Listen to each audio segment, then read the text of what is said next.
If you're sleeping, I guarantee you someone else is awake and hunting right now. So like you just got to be on top of your game mentally. You have to be on top of your game in this business. Otherwise you'll get eaten alive. Welcome back to the Trained Well podcast. I'm your host, George Elisize, and today's guest is someone I've looked up to for years, Jeremy Mueller from Scottsdale, Arizona.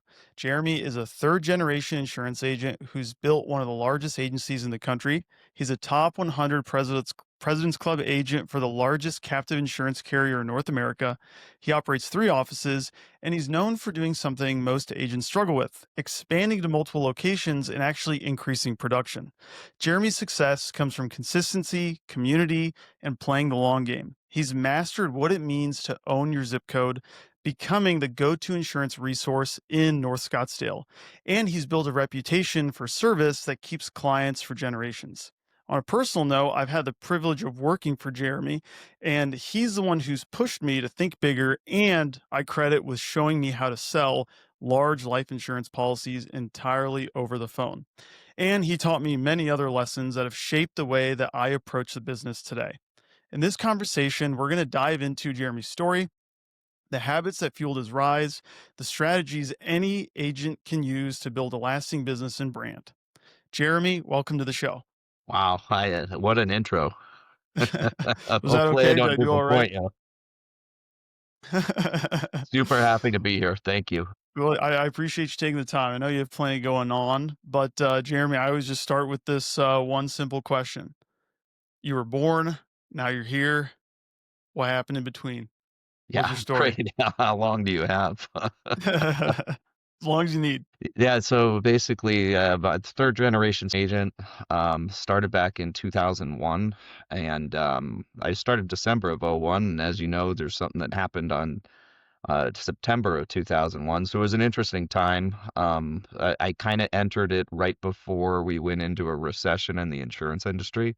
So I've seen the ebbs and flows of this business. I've seen the '08 bust. I've seen a lot of stuff. And it's been a ride. I mean, I wouldn't do anything different, but it definitely humbles you when you look back on your last 25 years. And so did you I know you had family, your dad, your grandpa, like brother, a bunch of them are already insurance agents. Did you always know you're going to go into insurance? I didn't. It's funny. I kind of worked for my dad on and off throughout high school and college, but I was actually in the hospitality industry for 5 years during college, and I think that's where I kind of got that service first mindset from, and went through a lot of training programs through through it was now it's Hilton Corporation. So learned quite a bit about just that service plus one aspect of what we do through that, and that you know it just but I also learned what I didn't want to do, which was work on Thanksgiving, work on Christmas, work overnight shifts, stuff like that. So um, man, when you're young, I mean, that's the time to figure out not only what you want to do, but what you don't want to do. Right. No, that's a good point, right? It's kind of like that old adage of like if you don't know what you want to do, like go get a job like scrubbing dishes, you'll figure it out pretty quick. Totally. And it gives you So, appreciation, right? Like we have sure. flexibility in our business that a lot of people don't have. But I knew one thing, and I knew that I wanted something that maintained itself as far as you know, the struggle's real in our business, especially those first 10 years. But if you can see through it, there's some cool things you can do within your business. Sure. Well, and that's actually kind of where I wanted to go next. Sort of that like first 10 years. I know just from like working with you, knowing you for a while that it was a grind for sure. And really you're still grinding. Today you're just like running around like crazy and just making sure all the 3 offices are humming. But like was there ever a moment like when you did kind of come over to insurance, you're in that initial grind where you thought about quitting, right? Or was it always just like you're just running the whole time? I yeah, it's kind of I have that burn the boats mentality for kind of if I'm going to commit to it. I don't half-ass it. I don't have any side businesses or anything like that. So I'm all in. I mean, still to this day, I'm all in this business, and sometimes to the detriment. I mean, I don't have any other alternative sources of income or anything.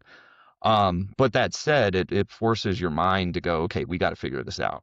Now, what I had, what other people don't have, is I saw the light at the end of the tunnel through, my dad. My dad is still very successful, so I saw what's possible and the lifestyle that's possible. Even though I saw him, take phone calls on the weekend, stuff like that. I knew that what was ultimately that forced me to kind of see the end game. Um, because it is, I tell you, it's tough. Like if you've got anyone listening your first 5 years, if you don't want to quit, you're not doing it right because you will want to Okay, that's good advice. quit. And, like, when you started, I know you weren't, like you initially, like, didn't start in Scottsdale, right? But you did start when you're in 1999, right? So what did your agency look like in 99 versus now? Like, what's changed? What's different? What's still the same maybe? Jeez, it's just crazy. Like I feel like a dinosaur. So was point in '01, but the major difference is, I mean, you're talking there wasn't the internet leads were just coming online. They were very expensive. They were few and far between. I mean, you were door knocking. I mean, I got chased off the DMV for a few times just by ex dating there. I would start in the phone book. Just pick a letter and just roll down through the phone book and make phone calls. The business is so much easier when it comes to the intricacies of what we had to deal with. Like, kitchen table appointments were a nightly thing. Getting home at 10 o'clock was a nightly thing. You can get so much more done during the business day now than back then. So we do have it a lot, I mean, a lot easier. The agents on listening on this, I mean, the days of throwing OSTs down people's mouths to do sign life insurance contracts on hoods of cars and, that stuff, we don't do any of that anymore. Sure. So Well, it's a lot, and I mean, a lot easier in that aspect, yep. but Well, and competition you is s more. Yep. Well, yeah, can you share a little bit more about that too? Yeah, it's just your competition because I mean, look, if you're sleeping, I guarantee you someone else is awake and hunting right now. So like you just got to be on top of your game mentally. You have to be on top of your game in this business, otherwise you'll get eaten alive. Phoenix is a big market. We've got a lot of carriers here, a lot of agents, a lot of brokers, and it just takes persistence and time in this business. Sure. And when you first opened your scratch or new market, and normally when someone opens up a new agency, they can go to friends or family to get their initial clients, but your friends and family are already with your family, right? Because you're third Right. generation. So what did you do to go from like zero to being able to pay your bills essentially?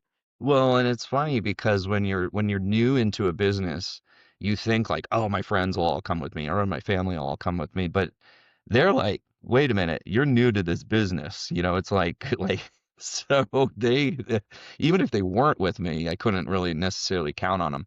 So I went raw new. I mean, I was cold calling like crazy. I mean, we had a kind of a boiler room situation going on where we were just dialing and dialing. And this is pre-internet leads though, so we weren't getting these are cold leads. I mean, it was pretty brutal. If you were so that's what you did when you started at 0 back then. Would you do anything different if you were starting at 0 today? It's easier. I mean, it's easier and harder. There's more people in the space.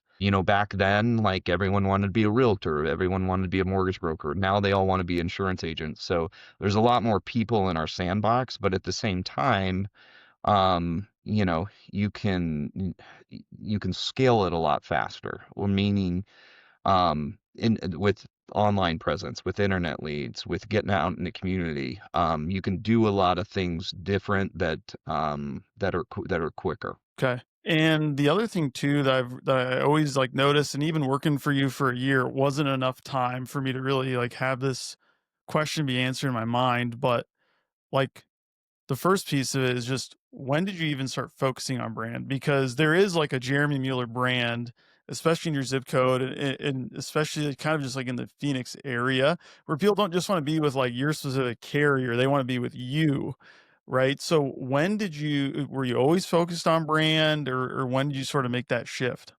I would have to say, because at first no one knows. if no one knows who you are, it's tough to do business. So I would have to say probably 4 or 5 years in is when I shifted that focus, and I started focusing the marketing not on like switch and save money, or instead of just bringing value to that conversation. So that was the biggest thing. And in order, and so it's not just call us, we have great rates. It's call us so we can help you type thing. Sure.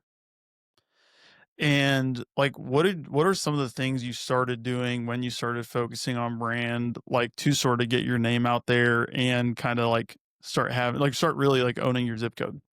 Yeah, so um I was always of the mindset of I'd rather at the time I was a marketing and economics major in school, so I kind of understood the big picture on some stuff, and I just remember some of the bell-shaped curve stuff and from my economics classes, and I really tried to say, okay, how can I apply some of this? And if you look, like most people, when it comes to insurance agency marketing, they will throw this huge net over a large area, and they'll hit one person one time. And the reality is the world is so distracted even back then. Now it's even worse that at the time it took about 9 times to get someone to call you or recognize you.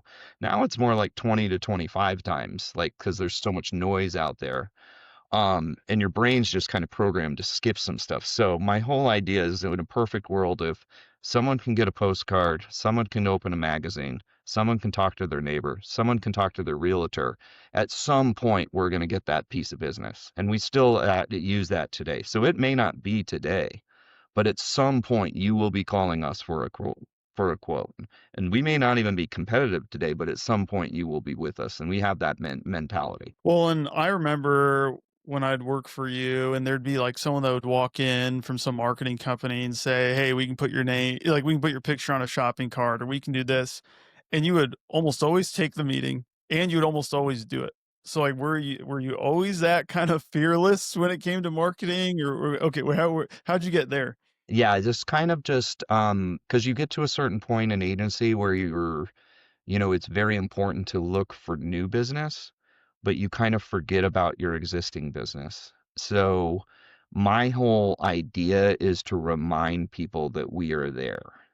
It's just a constant reminder. So we do advertising not to like necessarily pull people in, but as reminders for retention. Like retention's a forgotten game in our business, but I mean that's the only way you grow these mega insurance agencies is if you focus on retention. And so you have to spend money to retain.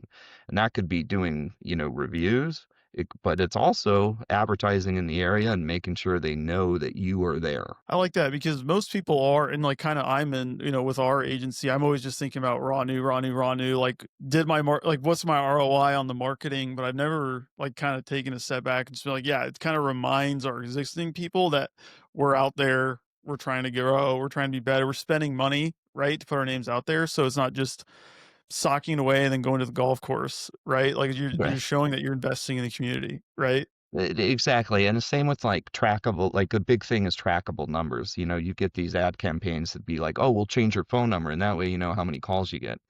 That stuff worked in the 80s and 90s. It does not work right now because you don't know where they saw you. They could see you 20 times and then finally decide to call you. Right. And kind of switching gears to something that you've always talked about, you've already touched on it, but you're a big believer in consistency, the long game. It takes time, right? You're like, that you got to give it time, it'll compound. But like, what does that actually mean day to day? What does that consistency look like? And then how do you pass that down to the team too?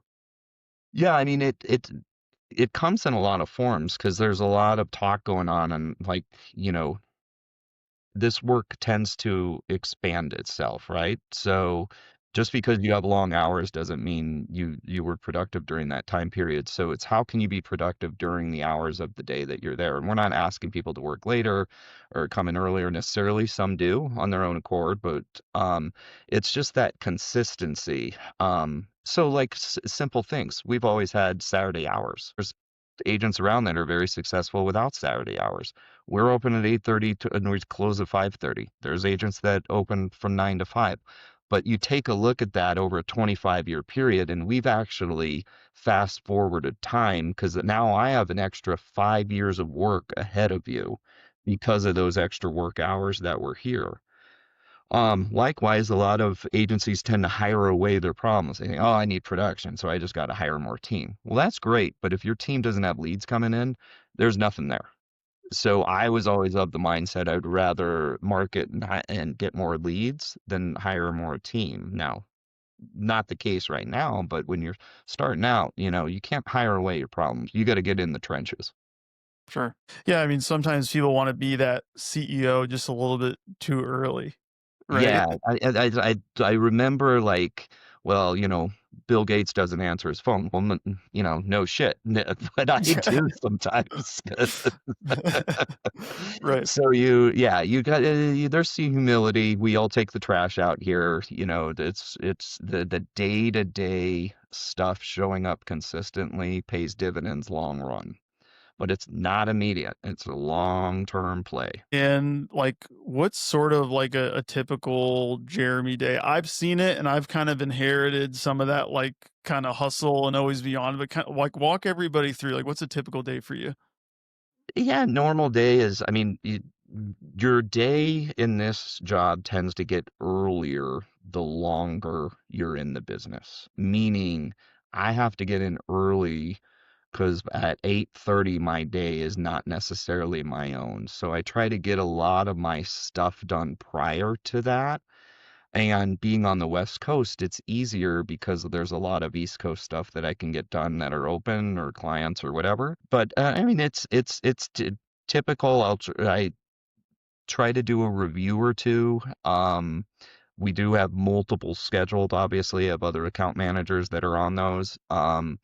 But I would have to say, starting early. Now my day is not as late as it was the first 10 years of my career. I'm not staying till 7, 8 o'clock at night like I used to all the time. So it's more of a earlier set the stage. I need to make sure I leave my problems at the door, set a positive attitude for the team, make sure I'm there for them, and then also, that translates to being there for your customers. Sure. And what are your thoughts when you hear the phrase work-life balance? What do you think the second I say that? What does that mean to you? I hate it. Um, I mean, and so and Tony Robbins is the one that came up with this term, but he calls it work-life integration. There is no such thing as work-life balance anymore. You can't have work-life balance. So you have to figure out how you can integrate work into your life.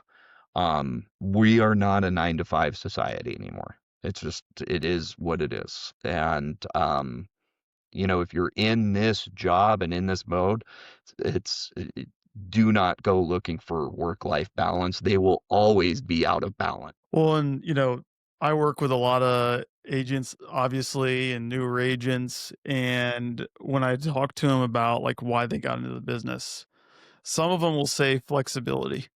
Yeah, yeah. What's your advice to that person? Just be careful what you wish for, because that flexibility may be the other direction. It's meaning you got to be flexible for your work. I mean, there's a lot of and you talk to the successful agents on which you have a lot on your program too, and 9 out of 10 of them are going to tell you, yeah, that and had to go in the office this weekend, or I had to go meet with this client, or had to talk this person down, or something. So it works both ways. So yes, you may be able to go see your kid's baseball game, but you also may be logging in at 6 o'clock at night to catch up on email from that. Sure. Now, kinda moving over to when you started going into multiple offices. You had one legacy office that was humming, it was doing really well, and when did you know that, like, "Hey, it's time to really consider opening up another office?" Yeah, so I always was interested in the MOA program, but I wanted it to be the right opportunity. Um, and my biggest fear on that program was I didn't want legacy to dip, and I didn't want to pull from legacy for that office. So I want them to complement each other. And so once that opportunity came up, I acted like my job was on the line. I mean, I haven't interviewed for a position in 20 years, right? So this was all new. It was like, okay, I'm gonna act like my job is on the line here. I'm gonna do a business plan as if my job is on the line here. I'm gonna treat it professionally. I don't know that I was the first candidate on this one. And there were other people that were going for it, but we got it. And ever since then, it's just that's my hockey stick. When you look at a graph of business growth, that was the hockey stick that drove it because we were able to take the marketing money from that office, do this mega marketing, even though they're two separate offices. Just the brand just exploded kind of from there. And then from there, it was real easy to go into number three. Um, once you have your first kid, it's easier to add that second kid. Yeah, but Sure.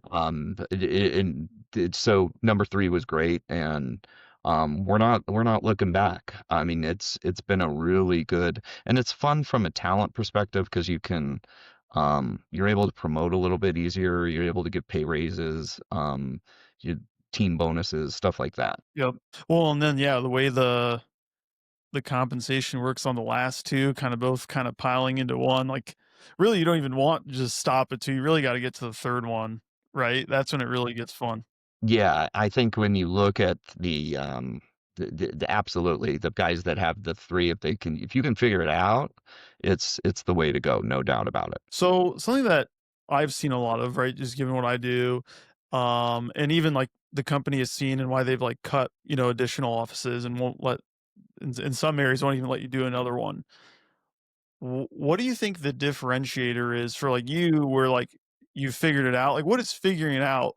Because a lot of agents seem to like get the second office, they might see a little revenue bump, but then overall production is actually lower than their original legacy office. Like why do you think that happens? So personally, I think it took me 20 years, keep in mind, to figure it out. So, or 18 years or whatever. So I think if you don't have a consistent process, meaning you have good team members handling appointments for you. You're not personally responsible for financial services sales, so there's no way you can do them for both offices. So you have to figure that out before you have the second location. And I'm talking, it's not the 1 year deal where your dad bought a big policy or whatever. It's got to be a consistent year after year performance there. Then at that point you're ready and it's easy to duplicate that process. But if you Sure, don't because have you the I mean, you process, right. Well, you had the years and you've weathered some storms, right? So you've kind of like been through it. You've been through a recession. You've seen right what happens, and that's kind of like what allowed you to really have that base when you got the second and third office, right? correct. Yeah, and then you know what you're doing in the second office. Right.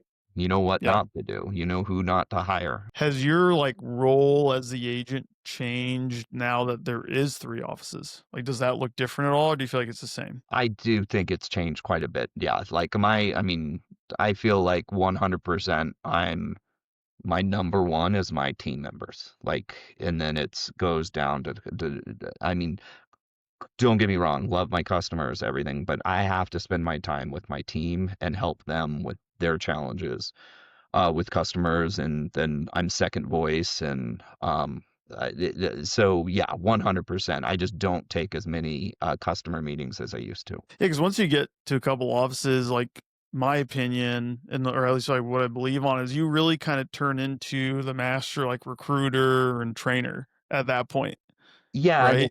and honestly, that's where you come in, right? Like your program's instrumental in what we do because I don't have time to do weekly calls necessarily, but you do, that's your program. Sure. So like we use guys, we outsource that. We use, you're a very important part of what we do. Appreciate that.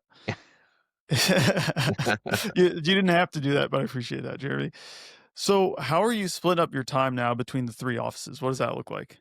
I'm majority at the time at my legacy still, just it's kind of my command center, a majority of teams here. We've got 4 and 4 at our other offices. And then what we do is we pivot, like where we can move people around when people have vacation or whatever. And then what I'll do is take meetings at both the offices. I mean, I have a spare desk at my Mo office, but I don't have an office. I'll have to use one of the team members' desks if I have an appointment there. So I'd have to say probably 75% of my time is at my legacy location. Sure. And now kind of moving towards like one of the biggest things I learned from you, which was selling over the phone. So when I first moved to Scottsdale, I was a guy from Iowa. It was always butts and seats, right? We were driving to people's homes to sell insurance. And then you took me out to lunch and we're kind of like trying to get me to say, you're basically like at that lunch, you were like, it's not going to happen in person here. Right. And that was like years ago. Like there's still people in the Phoenix area and still a lot of agents around the country that still rely on butts and seats. But years and years ago, you taught me, no, you got to do this over the phone. And when I brought that back to Iowa, that I mean that was a huge launch pad for us too. What what made you wanna move the conversation over the phone and start closing over the phone? Like, way back then? I don't know that anything necessarily made, but if you look the way business is done, people are so busy. And the reality is like I look at going to the dentist, right? Like there's a reason why they schedule you out 6 months and you're like, I got to do it. But how often do you want to cancel when it comes up and all that? Well, with us, we're easy to cancel. They'll just cancel us. And so, you get these in-person appointments that cancel, cancel, cancel. um it's almost a necessity to get people over the phone, and you have to have that capacity to close them. You have to have those conversations. um it You can do a lot more, right? You can do a lot more business over the phone than you can in person. Now, would you rather have them in person? 100%. I'd rather have the husband and wife both in person so they don't need to talk to each other, but it just Right. doesn't happen. And, like, do you have, like, any stories of where, like I guess, were you ever in your career did you do a lot of business in person and then you kind of, like, shifted over the phone and never went back, or what did that look like in your career? I mean, definitely on the life insurance side, right? Like, because you had to get those appointments in person for the financial services, and then once e-signature opened up, I mean, it was kind of like, thank God. And then, that really opened up as far as you're able to get some of those, especially on at first the smaller, but even now the bigger ones, you can get those on I mean, term insurance is relatively easy to explain, right? Like, so let's at least get you going with that, and you don't need to come in the office. But if you're doing your whole life or limited pay, you're going to be selling that in person more than likely.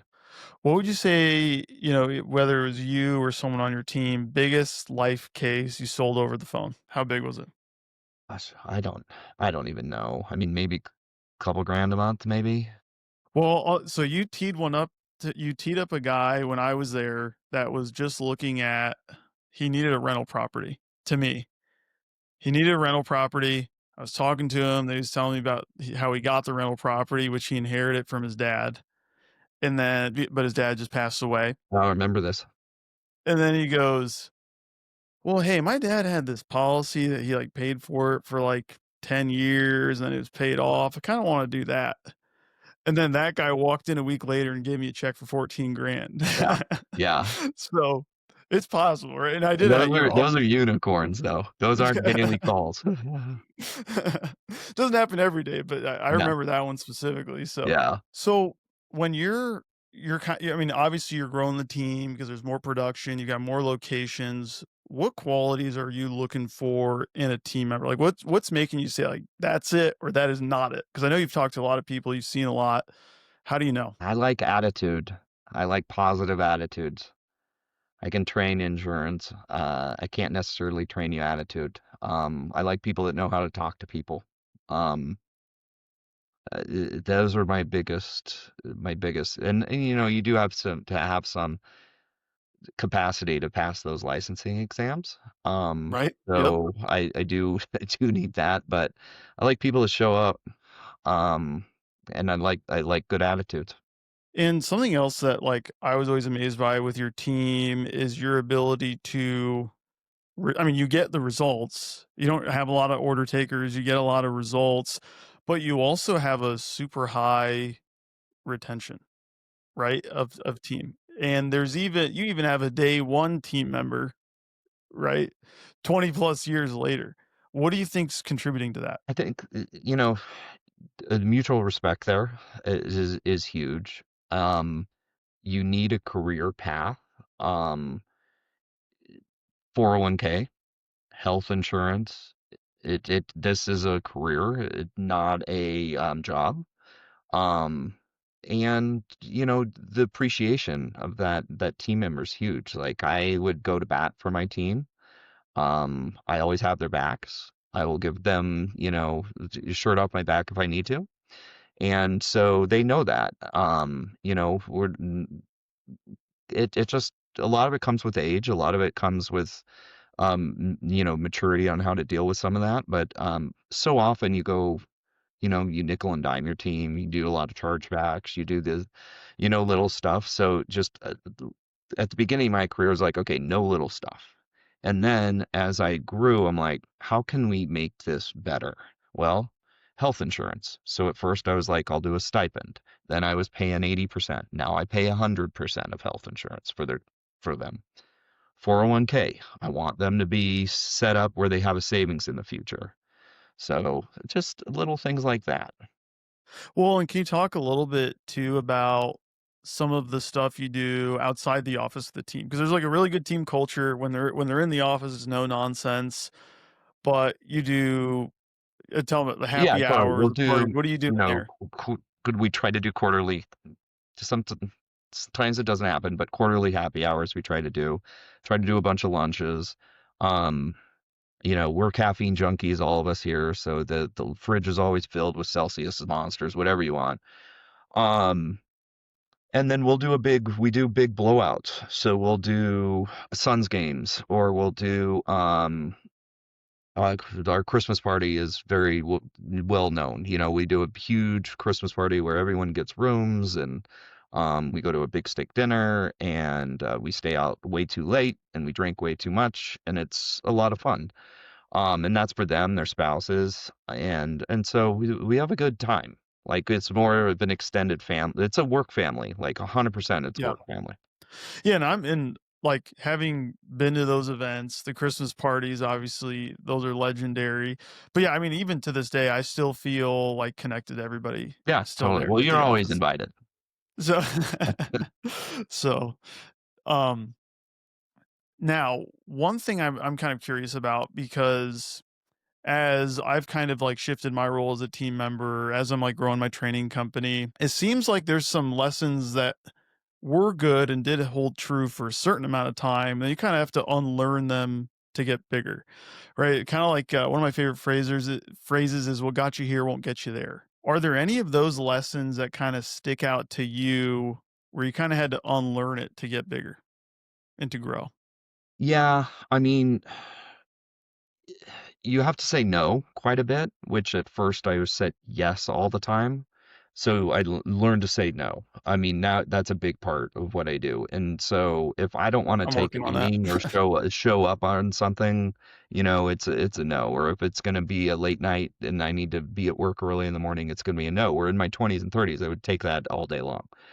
Um, I'd have to say, as far as business goes, though, like you just want the community to know you. Like that's the biggest thing. Whereas, at first I was pulling people in, now people are pulling me in. That's been a kind of a game changer for us. Meaning we're the local expert. So whereas before I would have to go drop off cards at real estate offices or whatever. Now the realtors are calling me for help on something. And that's a pretty special position. So that, For sure. Yeah. you like 20 years ago, if you told me that would happen, I'd tell you there's no way. And has the way that you define success, has that changed at all for you? Has Yeah, it always been definitely. I mean, it's based on I want my team to be successful, not just me personally. So I really, really look out for them, and I want them to be as successful and happy. Because we deal with a lot of stuff, and I mean the calls that insurance agencies get are just they're so bad sometimes. And we're the punching bag, right? You can't call Verizon and talk to someone and actually go down and see them. You're talking to someone in India, whereas here, or if you can get through here, they actually can get a hold of us. So, I really it has changed. I mean, look, there's financial success, there's emotional success, there's all you can define it how you want, but I really want them to be successful. I'm not even on the team anymore, and you still have my back. So I think I think that rings true. So I mean, it seems like there's been a lot of changes just in general for like being an insurance agent, right? And even like your first 10 years looks different than the second 10 years in the business. But what do you think the future of agency looks like? What do you have to be to be successful going forwards? Maybe for the next 10 years. Or yeah, or let's take it out 20. I mean, I remember being on a plane when I was interviewing, and it was a Time magazine article about the year 2000 and what businesses are going away, and we were on it. Insurance agents, realtors, there's no need for them. And so and we'll have self-driving cars by 2010, and there won't be auto insurance and all that stuff. So be careful what you listen to. That's one thing I have to say, because as long as you have value, I think we will be relevant. Now, if you don't have value, we're not going to be relevant. So it's like, how can you bring value to the consumer? How can we bring value to, our carrier? That's the kind of going to be the driving force there. And as long as, and they've tried it without us, and look, we tried selling life insurance online. How did that work out, right? Like there's certain things that you cannot do without us. And I think people really they do want that person when they get in a car accident. I always tell customers we're number two. Your house is on fire, you call the fire department, then you call us. You call the police, then you call us. Why in the world would you want to call an 800 number during that? Yeah. Yeah, you're stuck on the side of the road or it's your worst day and all you've got's a 1-800 number and a prayer. Right. So, So yeah. crystal balling though, like, Yeah, because I do see bigger agencies. I see micro agencies under larger agencies because it does cost a lot of money. I mean, it is so expensive with rent, overhead, everything that you have to take. If you have storefronts like I do, it's very expensive. Um, but I think you'll see new guys scale it faster than I did, which is great. And I think as long as guys like us don't take our foot off the pedal, you'll see us continue to succeed. sure. And I mean, you always said even years ago, like if if you do want to do really well, if you want to last, you've got to be a big agent now. Like the cost of acquisition's going up. You've got to have that economies of scale behind you. Otherwise, it's not going to happen. The small agency is not going to be a thing in the It future. just financially you can't take Can't be. care of team and pay rent while doing it. Yeah. Well, I'll leave you with this one final question, Jeremy. What do you want your legacy in this business to be? Man, that's a good one. I would like it to be like we helped a tremendous amount. And here, I'll actually rewind. My grandfather was a stage agent. And at the time, it's relatively big, probably 2,000, 3,000 cars, something like that. And his daughter, his daughter came to me probably 15 years ago, multi-millionaire, huge house, everything. Said, I just want you to know why I came here is because your grandfather handled a death claim when my dad died. And she was a little girl, came over to the house, handled it. Those are the things I'm getting chills while talking about it. Those are the kind of things that are important. So if I imagine that story and if we can replicate that 1,000 times or 100 times, whatever the number is over my career, we've done a good job. That's amazing. Well, Jeremy, thank you so much for taking the time today. Really appreciate it. It was good catching up with you as Awesome. always. But yeah, thanks again. All right. Thank you.